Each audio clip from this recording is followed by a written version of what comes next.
సంధ్య Aqua exports private limited YCP నాయకుడు పూర్ణచంద్రరావు, కోనం పూర్ణచంద్రరావు సోదరుడైనటువంటి కోనం వీరభద్రరావుకు చెందినటువంటి company. స్పష్టమైనటువంటి ఆధారాలు బయటపెడతా ఉన్నాం. ఇంకా ఏంటా బుకాయిస్తారు మీరు? అడ్డంగా దొరికిపోయారు. ఇవాళ మీ కంపెనీ కాబట్టే నిన్న పోర్టుకి ఆంధ్రప్రదేశ్ సీనియర్ ఆఫీసర్స్ వెళ్ళిపోతారు అడ్డం పట్టడానికి. మీ కంపెనీ కాకపోతే మీకు దేనికయా? ఆంధ్రప్రదేశ్ ఆఫీసర్స్కి ఏం పని విశాఖపట్నం పోర్టులో? ఇవాళ మీ కంపెనీ కాబట్టి, మీ బినామీ కంపెనీ కాబట్టి ఇవాళ ఆగ మేఘాల మీద ఆఫీసర్స్ని పంపించి వాళ్ళకి అడ్డం పడతారా? అదిగో రిపోర్ట్లో రాశారు. సిబిఐ వాళ్ళు దేనికి రాస్తారు? వాళ్ళ రిపోర్ట్లో ఆంధ్రప్రదేశ్ ఆఫీసర్స్ మాకు అడ్డం పట్టారని దేనికి రాశారు? ఏమయ్యా విజయసాయి రెడ్డి, దేనికి పెట్టావా ట్వీట్? ఏం పని ఆయనకి బ్రెజిల్తో? బ్రెజిల్ దేశాధ్యక్షుడికి నువ్వు కంగ్రాచులేషన్ చెప్పాలా?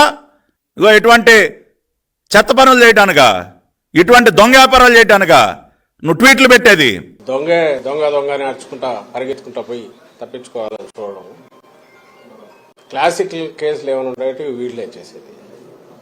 ఇప్పుడు ఈ డ్రగ్స్కు సంబంధించినంత వరకు వచ్చి పడింది అక్కడికి వైజాగ్లో ఒక భారీ సినిమా తరహాలో, సినిమా ఫక్కీలో అది బయటకు వచ్చింది, పట్టుబడింది.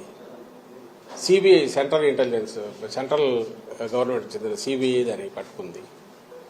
ఓ పక్క అది జరుగుతుంటే అసలు వీళ్ళు పెట్టి వాళ్ళు చేస్తున్న ఆరోపణలు పైత్యం ఎక్కడికి పోతుందంటే, సరే సోషల్ మీడియాలో ఎవడో కింద లేయర్లలో ఉండేవాళ్ళు ఏదో చేస్తే ఉంటే పార్టీ అధ్యక్షుడు, ఆ పార్టీ వాళ్ళు పెట్టిన జాతీయ ప్రధాన కార్యదర్శి అతని కొడుకు లోకేష్, వాళ్ళు కూడా ట్వీట్లు పెట్టడం.